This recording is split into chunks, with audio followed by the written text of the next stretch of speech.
ಇವತ್ತು ಈ ಒಂದು ವೇದಿಕೆ ಮುಖಾಂತರ ನಾಡಿನ ಮಹಿಳೆಯರಿಗೆ ಒಂದು ಭರವಸೆಯನ್ನ ಕೊಡ್ತೇನೆ.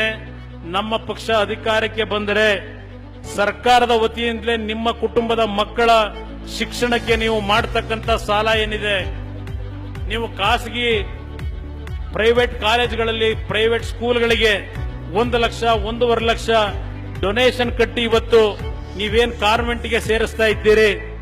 ನಮ್ಮ ಪಕ್ಷ ಅಧಿಕಾರಕ್ಕೆ ಬಂದ ಮೊದಲನೆಯ ವರ್ಷದಲ್ಲೇ ಈ ನಾಡಿನಲ್ಲಿ ಖಾಸಗಿ ಶಾಲೆಗಳ ಒಂದು ಮಟ್ಟಕ್ಕೆ ಮೂಲಭೂತ ಸೌಕರ್ಯಗಳನ್ನ ಸರ್ಕಾರಿ ಶಾಲೆಗಳಲ್ಲಿ ಕೊಡ್ತಕ್ಕಂತ ಕಾರ್ಯಕ್ರಮವನ್ನು ತರಲಿಕ್ಕೆ ಅದು ಎಷ್ಟೇ 1000 ಕೋಟಿ ಹಣ ಖರ್ಚಾಗಲಿ, ನೀವು ಲಕ್ಷಾಂತರ ರೂಪಾಯಿಗಳನ್ನ ಸಾಲ ಸೋಲ ಮಾಡಿ ನಿಮ್ಮ ಮಕ್ಕಳ ವಿದ್ಯೆಗೆ ಇವತ್ತು ಹಣ ಖರ್ಚು ಮಾಡ್ತಾ ಇದ್ದೀರಿ.